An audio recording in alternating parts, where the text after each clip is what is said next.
फैसला दस दईए कि पंजाब बाजारां दा वड्डा फैसला सामने आया। पहला मोड़ मंडी बलास दे विच मारे गए उन्हां नाबालिग बच्चियां दे लई सो हुण दूसरा वड्डा फैसला 8 मार्च नूं पेश होएगा। पंजाब दा बजट 8 मार्च नूं पंजाब दा बजट पेश होएगा और 1 तो लैके 10 तारीख तक 1 मार्च तो लैके 10 मार्च तक बजट इजलास है।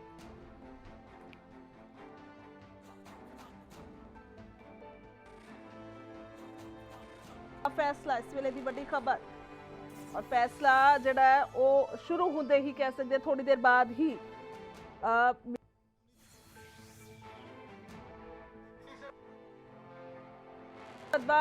फिलहाल जानकारी दे लई जी नवनीत जी। जी नवनीत जी की कुछ कह सकते हैं अगर इस फैसले की गल की जाए तो 8 मार्च नूं बजट इजलास बजट पेश होएगा 8 मार्च नूं। गुरजोत थोड़ी देर पहला जो कैबिनेट मीटिंग हुई सी और असीं अपने दर्शकों को जानकारी दी भी सी, या तो 1 मार्च या 4 मार्च तो पंजाब का जो बजट इजलास है वो शुरू होएगा। सो वही जानकारी है कि 1 तरीक तो 10 तरीक तक पंजाब का जो बजट सैशन है वो चलेगा। 8 मार्च नूं पंजाब का जो खास तौर पर जो असीं गल करिए तो 14वां सैशन होएगा। पंजाब का बजट सैशन खास तौर पर 14वां होएगा और ये 14 सैशन है जिहदे 15वीं विधानसभा का 1 तो 10 मार्च तक चलेगा और शुरुआत गवर्नर का एड्रैस होएगा। इसके नाल जो जानकारी इस वे मिल पा रही है जो बिल ने वो सारे पेश किए जाएंगे जिहदे कई अहम ने सिविल कमर्शियल बिल हैगा 2018-19 का वो पेश किया जाना। इस तो अलावा appropriation account for the year 2019-20 पिछले सारे लिखे जो कि पेश किए जाएंगे और अगले साल का बजट क्योंकि ये इलैक्शन बजट असीं इहनूं कह सकते हैं जिहड़ा कि पेश किया जाना। सो एक भारी भरकम बजट जिहड़ा हैगा इसकी हो सकता है। सो 1 तरीक तो 10 तरीक तक 1 मार्च तो 10 मार्च तक पंजाब का बजट सैशन ते 8 मार्च नूं बजट पेश किया जाएगा जी। सो अगर गल करिए इस तो इलावा कि कुछ खास अहम क्योंकि जिस तरह दे नाल तुसीं भारी भरकम बजट की गल की है की उम्मीदां लगा के बैठन खास तौर पर इस बजट नूं लैके लोग देखो उम्मीद बहुत ने जिवें मैं पहला भी जानकारी दी सी कि वादे बहुत सारे ने जिहड़े पूरे होने वाले पए ने। सो अजिहे विच उन्हां वादियां नूं पूरा करन दे लई किन्नी कु बजट किन्ना कु आपां कह सकते हैं कि रकम उहदे लई रखी जाती है। हर एक तजवीज़ चाहे वो खेतीबाड़ी नूं लैके है SC-BC वेलफेयर नूं लैके है स्टूडेंट्स लई है जो वादे किए गए सी नौजवानों की नौकरी के वादे ने। क्योंकि एक होर कैबिनेट के थोड़ी देर पहला फैसला होया कि 1875 नवियां पोस्टां जिहड़ियां ने वो भी सिरजियां गई ने 5 डिपार्टमेंट दे विच। सो उसनूं लैके भी एक वड्डी जानकारी जिहड़ी मिल पा रही है कि रेवेन्यू डिपार्टमेंट दे विच सोशल सिक्योरिटी ते वूमेन डिपार्टमेंट दे विच सोशल जस्टिस एम्पावरमेंट डिपार्टमेंट दे विच डिजास्टर मैनेजमेंट दे विच सारियां पोस्टां जिहड़ियां ने रखियां गईयां ने। सो उन्हां सारियां चीज़ां दा ऐलान जिहड़ा 8 मार्च नूं बजट दे दौरान कि कुछ होर अगले साल दे विच सरकार करन जा रही है या कि कुछ टीचे होंगे सारा कुछ रखा जाएगा जी। ठीक है, बहुत बहुत शुक्रिया, धन्यवाद है तमाम जानकारी के लिए। दसी कि 8 मार्च को बजट पेश होएगा 1 तारीख तो लैके 10 तारीख तक ये बजट जिहड़ा इजलास है और इस 8 मार्च का दिन तय किया गया जिस बजट पेश होएगा। और तो चलते आशू वनेजा ने तमाम जानकारी के लिए साढ़े नाल। आशू सब तो पहले जानना चाहांगे थोड़ी देर पहला ही आप चर्चा कर रहे थे और तुसी जानकारी दे रहे थे कि 1 तारीख तो लैके 10 तारीख तक इजलास हो सकता है। सो उस तरह के नाल सरकार ने ऐलान कर दिता। बिल्कुल गुरजोत, जेकर गल करिए तो 1 तरीक तो लैके 10 तरीक तक सरकार ने भी ऐलान कर दिता। चर्चा भी चल रही थी क्योंकि लगभग तय ही सीगा सरकार के मंत्री नाल गलबात जिवें हुई सी लगभग तय मन्निया जा रहा सी। बस सिर्फ कैबिनेट की मीटिंग दे विच उस नूं लैके मोहर लगनी बाकी सी ते वो लग चुकी। कैप्टन अमरिंदर सिंह वालों मंजूरी जिहड़ी मिल चुकी है तो 1 तरीक तो लैके 10 तरीक हुण कैबिनेट का जिहड़ा बजट होऊगा ते सब तो पहला राजपाल का भाषण होऊगा, फिर श्रद्धांजलियां होणगियां, फिर उपर राजपाल के भाषण के उपर लंबी चौड़ी जिहड़ी चर्चा होगी, विचार चर्चा होगी। उस तो बाद 8 तरीक नूं बजट जिहड़ा पेश किया जाऊगा। उस तो बाद उस पर जिहड़ी बहस होगी, फिर 10 तरीक नूं जिहड़ी बजट सैशन की समाप्ति होगी। एक वड्डा लंबा चौड़ा पंजाब सरकार यह बजट पेश करूगी क्योंकि आखिरी वारा वो इलैक्शन का वारा जिहड़ा मन्निया जा रहा है कैप्टन सरकार नूं लैके, क्योंकि हाल तक कोई भी वड्डा बजट जिहड़ा लोकां नूं राहत देने वाला बजट पंजाब सरकार ने उस हिसाब नाल पेश नहीं किया क्योंकि वड्डियां उम्मीदां सी कैप्टन अमरिंदर सिंह की सरकार तो उस हिसाब दे नाल यह बजट जिहड़ा हजे तक पेश नहीं होया। ते इस बजट दे विच वो जिहड़ियां उम्मीदां लोकां दी किते ना किते पूरीआं करूगी कैप्टन सरकार, खरी भी उतरूगी ते नवीआं जिहड़ियां जॉब 1875 जिहड़ियां नवीआं जॉब किते ना किते देन जा रही है। अलग अलग डिपार्टमेंट दे वल्लों मोड़ मंडी दे विच ब्लास्ट होया सी, 4 माइनर की मौत हो गई सी। उस दे दौरान उन्हां दे परिवारां नूं हुण एक नौकरी देण दा भी कैप्टन सरकार ने सब तो पहलां जो मीटिंग शुरू हुई सब तो पहला वधाइयां दित्ती गईयां। नगर कौंसल, नगर पंचायत, नगर निगम की चोणां जित्तियां। उस तो बाद वो जिहड़ा ਨਗਰ ਮੋੜ ਮੰਡੀ ਦਾ ਬਲਾਸਟ ਸੀ, ਉਹਨਾਂ ਦੇ 4 ਮਾਈਨਰ ਮਰੇ ਸੀ, ਉਹਨਾਂ ਦੇ ਪਰਿਵਾਰਾਂ ਨੂੰ ਨੌਕਰੀ ਦੇਣ ਦਾ ਐਲਾਨ ਨੂੰ ਲੈ ਕੇ ਮਨਜ਼ੂਰੀ ਮਿਲੀ ਹੈ ਕੈਬਨਿਟ ਤੋਂ। ਤੇ ਉਸ ਤੋਂ ਬਾਅਦ ਜਿਹੜਾ ਬਜਟ ਸੈਸ਼ਨ ਦੀ ਤਰੀਕਾ ਜਿਹੜੀ ਪਹਿਲਾਂ ਤੋਂ ਡਿਸਾਈਡ ਸੀ, ਉਸ ਉੱਪਰ ਜਿਹੜੀ ਕੈਪਟਨ ਅਮਰਿੰਦਰ ਸਿੰਘ ਦੀ ਮੋਹਰ ਲੱਗਣੀ ਬਾਕੀ ਸੀ, ਉਹ ਮੋਹਰ ਲੱਗੀ ਤੇ ਹੁਣ ਬਜਟ ਜਿਹੜਾ ਸੈਸ਼ਨ ਫਾਈਨਲ ਹੋ ਚੁੱਕਿਆ ਹੈ। ਕਿਉਂਕਿ ਵਿਰੋਧੀ ਤੋਂ ਲਗਾਤਾਰ ਸਵਾਲ ਚੱਕ ਰਹੇ ਸੀ ਕਿ ਬਜਟ ਸੈਸ਼ਨ ਜਿਹੜਾ ਲੰਬਾ ਹੋਣਾ ਚਾਹੀਦਾ, 10 ਤੋਂ 15 ਦਿਨ। ਅੱਜ ਸਰਬਜੀਤ ਕੌਰ ਮਾਣੂਕੇ ਦਾ ਬਿਆਨ ਵੀ ਆਇਆ, ਉਹ ਕਹਿੰਦੇ 10 ਤੋਂ 15 ਦਿਨ ਦਾ ਜਿਹੜਾ ਬਜਟ ਸੈਸ਼ਨ ਹੋਣਾ ਚਾਹੀਦਾ ਤੇ ਉਹੀ 10 ਦਿਨ ਦਾ ਜਿਹੜਾ ਬਜਟ ਸੈਸ਼ਨ ਕੈਪਟਨ ਸਰਕਾਰ ਵੱਲੋਂ ਰੱਖਿਆ ਗਿਆ। ਬਿਲਕੁਲ, ਸੋ ਕਹਿ ਸਕਦੇ ਹਾਂ ਹਰ ਪਾਸੇ ਤੋਂ ਹੀ ਕਿਤੇ ਨਾ ਕਿਤੇ ਸਰਕਾਰ ਚਾਹੁੰਦੀ ਹੈ ਕਿ ਸਭ ਹੀ ਸੰਤੁਸ਼ਟ ਹੋਣ, ਪਰ ਸਭ ਤੋਂ ਵੱਡੀ ਸੰਤੁਸ਼ਟੀ ਦੀ ਗੱਲ ਆਉਂਦੀ ਹੈ ਆਸ਼ੂ ਤਾਂ ਲੋਕਾਂ ਦੀ ਸੰਤੁਸ਼ਟੀ ਹੈ। ਔਰ ਇਸ ਤਰ੍ਹਾਂ ਦੇ ਨਾਲ ਮੈਂ ਸਵਾਲ ਥੋੜੀ ਦੇਰ ਪਹਿਲਾਂ ਨਵਨੀਤ ਜੀ ਨੂੰ ਪੁੱਛ ਰਹੀ ਸੀ ਕਿ ਲੋਕ ਕੀ ਉਮੀਦਾਂ ਲਗਾ ਕੇ ਬੈਠਣ। ਹਾਲਾਂਕਿ ਬਹੁਤ ਭਾਰੀ ਭਰਕਮ ਬਜਟ ਦੀ ਗੱਲ ਕਹੀ ਜਾ ਰਹੀ ਹੈ, ਪਰ ਉਸ ਦੇ ਵਿੱਚ ਜਿੱਥੇ ਨੌਕਰੀਆਂ ਦੀ ਗੱਲ ਹੁੰਦੀ ਹੈ, ਬਹੁਤ ਸਾਰੇ ਵਾਅਦੇ ਸਰਕਾਰ ਨੇ ਜਿਹੜੇ ਕੀਤੇ ਸੀਗੇ। ਅਗਰ ਗੱਲ ਕਰੀਏ ਬੇਰੁਜ਼ਗਾਰੀ ਭੱਤਾ, ਸਭ ਤੋਂ ਵੱਡੀ ਗੱਲ, ਜੇਕਰ ਕਿਸੇ ਨੌਜਵਾਨ ਨੂੰ ਰੋਜ਼ਗਾਰ ਨਹੀਂ ਵੀ ਦੇ ਸਕੀ ਸਰਕਾਰ ਤਾਂ 2500 ਰੁਪਏ ਉਹਨੂੰ ਜਿਹੜਾ ਹਰ ਮਹੀਨੇ ਦਿੱਤਾ ਜਾਏਗਾ। ਸੋ ਇਸ ਤਰ੍ਹਾਂ ਦੇ ਕਈ ਵਾਅਦੇ ਸੀਗੇ। ਕਹਿ ਸਕਦੇ ਹਾਂ ਬਜਟ ਦੇ ਵਿੱਚ ਕੁਝ ਖਾਸ ਜ਼ਿਕਰ ਹੋਏਗਾ ਉਹਨਾਂ ਦਾ। देखो गुरजोत, जेकर गल करिए लोगों की समस्यावां होंगी, बुनियादी समस्या होंगी, खाण पीन की समस्या होंगी, महंगाई की समस्या होंगी है। लोगों की आम तौर पर सरकारों तो यही चीज़ां चाहती होंगी भी महंगाई ना वधे, साडे जिहड़े टैक्स ना वधन, साडा जिहड़ा रोजगार आ साडा सही तरीके नाल सानूं मिलदा रहे, साडा जिहड़ा घर-बार जिहड़ा सही तरीके नाल चलदा रहे। बाकी अपने पद्धर उपर लोग कर दिंदे, बस घर-बार दा जिहड़ा गुजारा साडा सीधा पद्धरा सही ढंग दे नाल चलदा रहे। सरकार तो यही आसा, यही उम्मीदां होंदियां ते यही उम्मीदां नूं देखदे होए कैप्टन सरकार किते ना किते बजट पेश करूगी, क्योंकि आखिरी वार ते चाहूगी लोकां नूं किते ना किते राहत दित्ती जाए, क्योंकि इलैक्शन वारा इस करके, क्योंकि 4 साल दे विच जदों कैप्टन सरकार बनी सी वड्डे वड्डे लंबे चौड़े वादे कीते सीगे, उसे नूं लैके ते लोक भी चाहणगे सानूं टैक्स तो भी राहत मिले, किते ना किते महंगाई तो सानूं राहत मिले।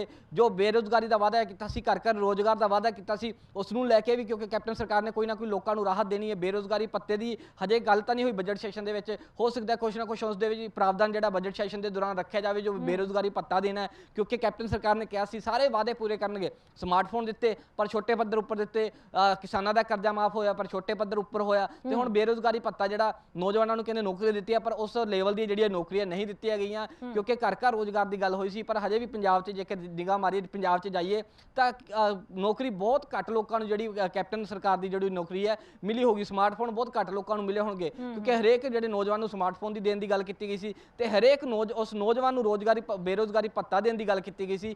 जो रोजगार नहीं होगा, जिस को रोजगार नहीं होगा, 2500 रुपए यह भत्ता, मैनूं याद है 2500 रुपए कैप्टन सरकार ने वादा किया सी, वो कार्ड भी वंडे सीगे, कैप्टन सरकार ने घर घर जाके कार्ड भी वंडे सीगे, 2500 रुपए भत्ते का ऐलान किया सीगा, हरेक बेरोजगार नौजवान नूं दिता जाऊगा। पर हजे तक वो पंजाब के नौजवानों नूं नहीं मिलिया, तो हो सकता बजट सैशन दे विच कुछ पद्धर उपर उसका प्रावधान जिहड़ा रख लिया जाए। बिल्कुल, सो कई तरह की उम्मीदां ने। इस तो इलावा गल की जाए तो कई ਜਿਹੜੇ ਨੇ ਉਹ फैसले होर भी आ सकते हैं। और जुड़े रहो आशू साडे नाल फोन लाइन ते ने अमन अरोड़ा जो आम आदमी पार्टी दे विधायक ने और सीनियर आगू। अरोड़ा साहब की कहोगे अगर इजलास की गल की जाए तो? देखो मैडम, इस तरह है कि चलो वैसे बजट सैशन होना ही होंगे इन्हां दिनां दे विच, पर सवाल ये है कि जिस तरीके की जो डेट्स मैनूं तुहाडे दी पता लगी ने कि 1 ਤੋਂ ਲੈ ਕੇ 10 तक ਜਿਹਦੇ ਵਿੱਚ सैटरडे संडेज ने वो भी आने ने, मैं समझदा कि जिथे एक जिहड़ी कारज विधि और प्रणाली की बुकलेट है विधान सभा की, वो कहती है कि घट्टो घट्ट 40 सिटिंग ने जिहड़ियां वो होनी चाहिए ने एक साल दे विच विधान सभा दियां जी। इस साल दे विच मेरे ख्याल 10 दिन लगा के महज 12 या 13 सिटिंग ने जिहड़ियां वो होणगियां। सो हुण जिथे इन्ने वड्डे और भखदे मसले होण उदों सिर्फ और तुसीं सिर्फ और सिर्फ एक फॉर्मैलिटी पूरी करने के लिए इन्ना छोटा सैशन हुण पार्लीमेंट है, पार्लीमेंट तकरीबन पौने 2 महीने जिहड़ा वो चलना है, 2 ब्रेक्स दे विच 2 बैचेस दे विच, ते इत्थे सिर्फ 10 दिन।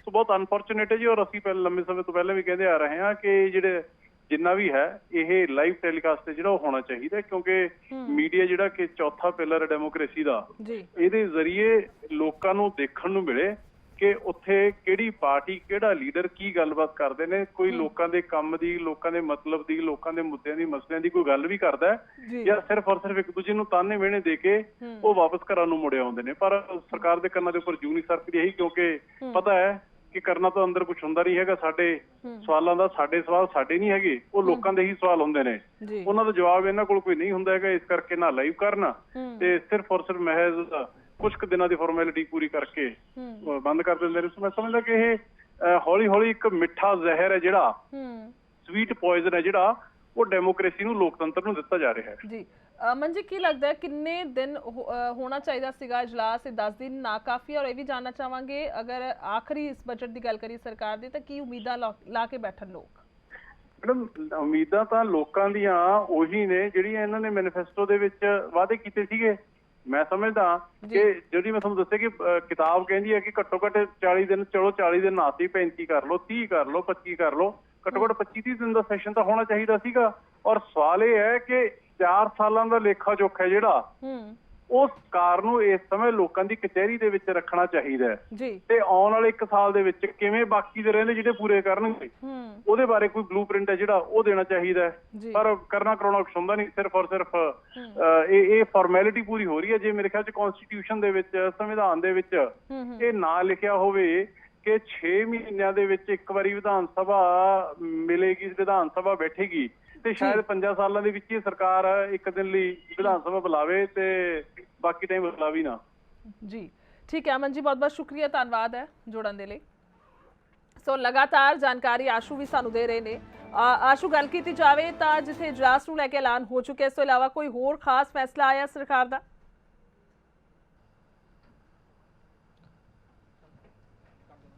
ਆਸ਼ੂ, ਆਵਾਜ਼ ਆ ਪਾ ਰਹੀ ਤੁਹਾਡੇ ਤੱਕ?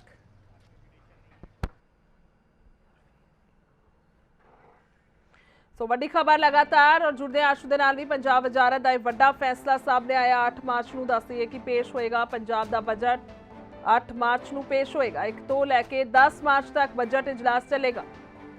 1 ਤੋਂ ਲੈ ਕੇ 10 ਮਾਰਚ ਤੱਕ ਬਜਟ ਇਜਲਾਸ ਚੱਲੇਗਾ।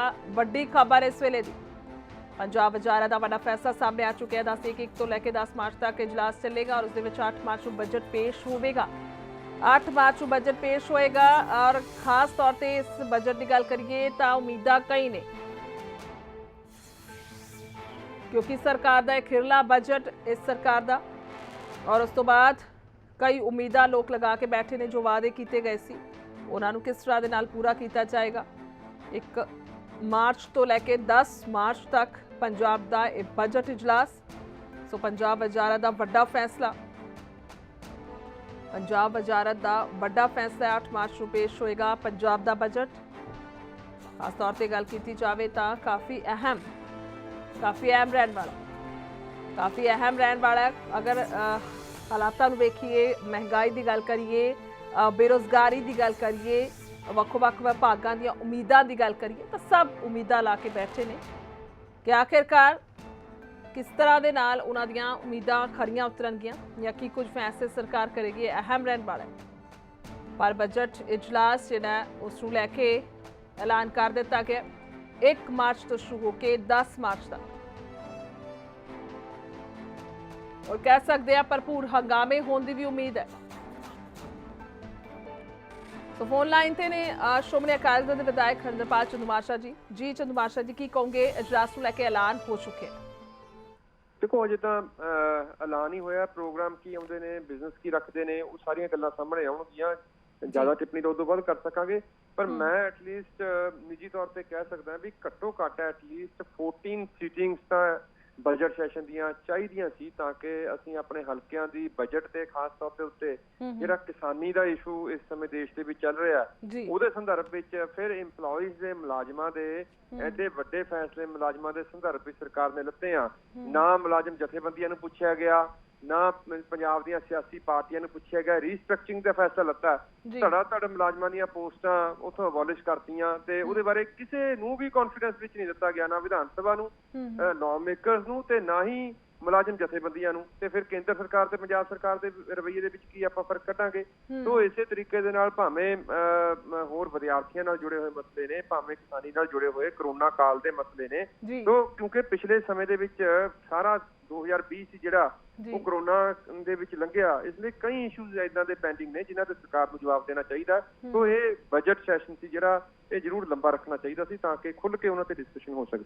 ਜੀ, ਸੋ ਇਸ ਤੋਂ ਇਲਾਵਾ ਅਗਰ ਗੱਲ ਕਰੀਏ ਤਾਂ ਹੋਰ ਕੀ ਉਮੀਦਾਂ ਲੋਕ ਲਗਾ ਕੇ ਬੈਠਣ, ਤੇ ਖਾਸ ਤੌਰ ਤੇ ਅਗਰ ਵਿਰੋਧੀ ਧਿਰ ਦੀ ਗੱਲ ਕਰਦੇ ਆ ਤਾਂ ਵੱਡਾ ਇੱਕ ਜ਼ਿੰਮੇਵਾਰੀ ਹੁੰਦੀ ਹੈ ਸ਼੍ਰੋਮਣੀ ਅਕਾਲੀ ਦਲ ਦੇ ਵੱਲੋਂ ਕਿਹੜੇ ਮਸਲੇ ਜਿਹੜੇ ਇਸ ਇਜਲਾਸ ਦੇ ਵਿੱਚ ਰੱਖੇ ਜਾਣਗੇ? ਦੇਖੋ, ਤੁਸੀਂ ਪਹਿਲੀ ਬਹੁਤ ਵੱਡੀ ਗੱਲ ਕਹੀ ਆ, ਇਹ ਵਧੀਆ ਗੱਲ ਕੀਤੀ ਆ ਵੀ ਵਿਰੋਧੀ ਪਾਰਟੀ ਦੀ ਇਹ ਜਿਹੜੇ ਹਾਲਾਤ ਅੱਜ ਪੰਜਾਬ ਦੇ ਬਣੇ ਨੇ ਉਹਦਾ ਕਾਰਨ ਹੀ ਇਹ ਆ ਵੀ ਜਿਹੜੀ ਮੁੱਖ ਵਿਰੋਧੀ ਪਾਰਟੀ ਆ ਉਹ ਆਪਣੀ ਭੂਮਿਕਾ ਨਿਭਾਉਣ ਵਿੱਚ ਹੀ ਅਸਮਰਥ ਰਹੀ। ਉਹਨਾਂ ਦੇ ਵਿੱਚ ਆਪਣੇ ਵਿੱਚ ਹੀ ਐਡੀ ਵੱਡੀ ਡਿਵੀਜ਼ਨ ਸੀ ਕਿ ਉਹ ਆਪਣੀ ਆਪਾ ਧਾਪੀ ਦੇ ਵਿੱਚ ਆਪਣੇ ਆਪਸੀ ਜਿਹੜਾ ਉਹਨਾਂ ਦੀ ਫੁੱਟ ਸੀ ਉਹਦੇ ਵਿੱਚ ਹੀ ਲੱਗੇ ਰਹੇ। ਤਾਂ ਹੀ ਸਰਕਾਰ ਨੂੰ ਇੱਕ ਸੇਫ ਰਸਤਾ ਮਤਲਬ ਆਰਾਮ ਨਾਲ ਜਿਹੜਾ ਹੈਗਾ ਵਿਸਲੇਪਨ ਦਾ ਉਹ ਮਿਲਿਆ। ਆਰਾਮ ਨਾਲ ਸਰਕਾਰ ਨੇ ਆਪਣਾ ਕਾਰਜਕਾਲ ਬਿਨਾਂ ਕਿਸੇ ਟੈਨਸ਼ਨ ਤੋਂ ਪੂਰਾ ਕਰਦੀ ਰਹੀ। ਸੋ ਮੁੱਦੇ ਬਹੁਤ ਨੇ। ਜਿਵੇਂ ਮੈਂ ਤੁਹਾਨੂੰ ਦੱਸਿਆ, ਕਰੋਨਾ ਕ੍ਰਾਈਸਿਸ ਦੇ ਵਿੱਚ ਜਿਹੜੀ ਸਰਕਾਰ ਦੀ ਭੂਮਿਕਾ ਰਹੀ ਆ ਉਹਦੇ ਤੇ ਬੜੇ ਵੱਡੇ ਸਵਾਲੀਆ ਚਿੰਨ੍ਹ ਨੇ ਲੱਗੇ ਹੋਏ। ਹੈਲਥ ਡਿਪਾਰਟਮੈਂਟ ਦੀ ਜਿਹੜੀ ਭੂਮਿਕਾ ਰਹੀ ਆ, ਹੈਲਥ ਵਰਕਰ ਡਿਪਾਰਟਮੈਂਟ 'ਚ ਜਿਸ ਤਰੀਕੇ ਦੇ ਸਕੈਂਡਲ ਸਾਹਮਣੇ ਆਏ ਨੇ, ਸੋ ਮੈਂ ਅੱਜ ਬੇਨਤੀ ਕਰਦਾ ਸੀਐਮ ਸਾਹਿਬ ਨੂੰ ਵੀ ਸੈਸ਼ਨ ਤੁਸੀਂ ਅੱਜ ਜਿਹੜਾ ਅਨਾਉਂਸ ਕੀਤਾ ਵੀ ਇਹਨੂੰ 14 ਡੇਜ਼ ਦੀ ਐਟਲੀਸਟ 14 ਸਿਟਿੰਗਸ ਜਿਹੜੀਆਂ ਉਹ ਕਰ ਦਿਓ। ਭਾਵੇਂ ਇੱਥੇ ਵੀ 2-2 ਸਿਟਿੰਗ ਕਰ ਦੇਣ, ਸਾਨੂੰ ਤਾਂ ਵੀ ਕੋਈ ਇਤਰਾਜ਼ ਨਹੀਂ, ਪਰ 14 ਸਿਟਿੰਗਸ ਐਟਲੀਸਟ ਜਿਹੜੀਆਂ ਹੈਗੀਆਂ ਉਹ ਹੋਣੀਆਂ ਚਾਹੀਦੀਆਂ ਇਸ ਬਜਟ ਸੈਸ਼ਨ ਦੇ ਵਿੱਚ। ਇਹ ਤੋਂ ਦੇਖੋ ਉਮੀਦ ਤਾਂ ਰੱਖੀ ਜਾਂਦੀ ਆ, ਜਿਹੜੇ ਪਹਿਲਾਂ ਬਜਟ ਪੇਸ਼ ਕੀਤੇ ਉਹਨਾਂ ਦਾ ਕੀ ਹੋਇਆ? ਹਰ ਵਾਰੀ ਜਦੋਂ ਵੀ ਫਾਈਨੈਂਸ ਮਿਨਿਸਟਰ ਸਾਹਿਬ ਆਉਂਦੇ ਨੇ ਬਜਟ ਦੇ ਵਿੱਚ, ਉਹ ਕਹਿ ਦਿੰਦੇ ਨੇ ਪੇ ਕਮਿਸ਼ਨ ਦੀਆਂ ਸਿਫਾਰਸ਼ਾਂ ਅਸੀਂ ਲਾਗੂ ਕਰਨ ਲੱਗੇ ਹਾਂ, ਇਹਦੀਆਂ ਕਿਸ਼ਤਾਂ ਇੰਨੀ ਦੇਰ ਦੇ ਵਿੱਚ ਬਸ ਮਿਲ ਜਾਣਗੀਆਂ। ਪਰ ਜਦੋਂ ਬਜਟ ਸੈਸ਼ਨ ਲੰਘਦਾ, ਨਾ ਫਾਈਨੈਂਸ ਮਿਨਿਸਟਰ ਸਾਹਿਬ ਮਿਲਦੇ ਨੇ ਲੋਕਾਂ ਨੂੰ, ਪੇ ਕਮਿਸ਼ਨ ਤਾਂ ਕੀ ਲਾਗੂ ਹੋਣੇ ਸੀ, ਡੀਏ ਦੀਆਂ ਕਿਸ਼ਤਾਂ ਤਾਂ ਕੀ ਮਿਲਣੀਆਂ ਸੀ ਮੁਲਾਜ਼ਮਾਂ ਨੂੰ, ਜਦੋਂ ਸੀਐਮ ਸਾਹਿਬ ਹੀ ਨਹੀਂ ਮਿਲਦੇ ਲੋਕਾਂ ਨੂੰ।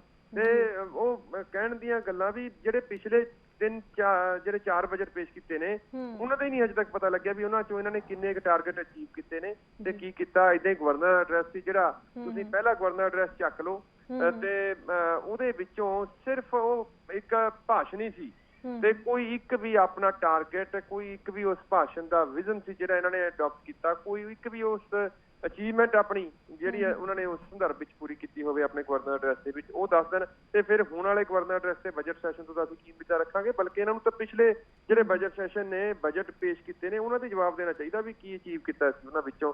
ਕੋਈ ਕਿਤੇ ਯਾਰੀ ਐਂਟਰਪ੍ਰਾਈਜ਼ਸ ਲਿਆਏ, ਕਿਤੇ ਘਰ ਰੋਜ਼ਗਾਰ ਦੀ ਗੱਲ ਕੀਤੀ, ਹੁਣ ਕਰਜ਼ਾ ਮਾਫੀ ਦਾ ਐਲਾਨ ਕੀਤਾ ਸੀ ਵੀ ਅਸੀਂ ਸਮੁੱਚੇ ਕਿਸਾਨਾਂ ਦਾ ਕਰਜ਼ਾ ਮਾਫ ਕਰਾਂਗੇ। ਸਮੁੱਚੇ ਕਿਸਾਨਾਂ ਦਾ ਤਾਂ ਕੀ ਕਰਨਾ, ਜਿਹੜੇ ਸ਼ਹੀਦ ਹੋਏ ਨੇ ਕਿਸਾਨ, ਉਹਨਾਂ ਦੀ ਗੱਲ ਅਸੀਂ ਰੱਖੀ ਸੀ ਵੀ ਤੁਸੀਂ ਘੱਟੋ ਘੱਟ ਉਹਨਾਂ ਦਾ ਤਾਂ ਇੱਕ ਵਾਰੀ ਮੁਕੰਮਲ ਕਰਜ਼ਾ ਮਾਫੀ ਦਾ ਐਲਾਨ ਕਰੋ। ਜਿਹੜੇ ਕਿਸਾਨ ਸੰਘਰਸ਼ ਦੌਰਾਨ ਜਿਨ੍ਹਾਂ ਪਰਿਵਾਰਾਂ ਨੇ ਆਪਣੇ ਜੀ ਗਵਾਏ ਨੇ, ਉਹਨਾਂ ਪਰਿਵਾਰਾਂ ਦੇ ਕਰਜ਼ੇ ਮਾਫ ਤਾਂ ਕਰੋ ਮੁਕੰਮਲ। ਸੋ ਹਰ ਤਰ੍ਹਾਂ ਦੇ ਜਿਹੜੇ ਮੁੱਦੇ ਨੇ, ਸ਼੍ਰੋਮਣੀ ਅਕਾਲੀ ਦਲ ਦਾ ਜਿਹੜਾ ਵਿਧਾਨਕਾਰ ਪਾਰਟੀ ਆ, ਇਹ ਤੇ ਮੀਟਿੰਗ ਵੀ ਅਸੀਂ ਜਲਦ ਕਰਨ ਜਾ ਰਹੇ ਹਾਂ। ਤੇ ਭਾਵੇਂ ਉਹ ਮੁੱਦੇ ਮੁਲਾਜ਼ਮਾਂ ਦੇ ਹੋਣ, ਭਾਵੇਂ ਉਹ ਕਰੋਨਾ ਦੇ ਵਿੱਚ ਲੋਕਾਂ ਨੂੰ ਜਿਸ ਤਰੀਕੇ ਨਾਲ ਪੀਸਿਆ ਗਿਆ ਉਹਦੇ ਮੁੱਦੇ ਹੋਣ, ਤੇ ਭਾਵੇਂ ਉਹ ਇਰੀਗੇਸ਼ਨ ਵਰਗੇ, ਸਿੰਚਾਈ ਵਰਗੇ ਜਿਹੜੇ ਮਹਿਕਮੇ ਨੇ ਜਿਨ੍ਹਾਂ ਦੇ 100 ਸਾਲ ਪੁਰਾਣਾ ਮਤਲਬ ਨਹਿਰੀ ਰੀਸਟਰਕਚਰਿੰਗ ਦੀ ਜ਼ਰੂਰਤ ਅੱਜ। ਇਹ ਮਹਿਕਮੇ ਡਿਪਾਰਟਮੈਂਟਾਂ ਦੇ ਵਿੱਚ ਮੁਲਾਜ਼ਮਾਂ ਦੇ ਰੀਸਟਰਕਚਰਿੰਗ ਦੀ ਲੋੜ ਨਹੀਂ ਸੀ, ਬਲਕਿ ਜਿਹੜੇ ਕੰਮ 100 ਸਾਲ ਪੁਰਾਣੇ ਤੋਂ ਕੰਮ ਨਹੀਂ ਹੋਏ ਉਹਨਾਂ ਕੰਮਾਂ ਦੀ ਰੀਸਟਰਕਚਰਿੰਗ ਦੀ ਜ਼ਰੂਰਤ ਸੀ ਅੱਜ ਦੀ ਡੇਟ 'ਚ। ਠੀਕ ਹੈ ਚੰਦਮਾਜਰਾ ਜੀ। ਸੋ ਬਹੁਤ ਬਹੁਤ ਸ਼ੁਕਰੀਆ, ਧੰਨਵਾਦ ਜੁੜਨ ਦੇ ਲਈ। ਔਰ ਇਹ ਸਾਰੇ ਅਹਿਮ ਮਸਲੇ ਨੇ, ਖਾਸ ਤੌਰ ਤੇ ਜਿਸ ਤਰ੍ਹਾਂ ਦੇ ਨਾਲ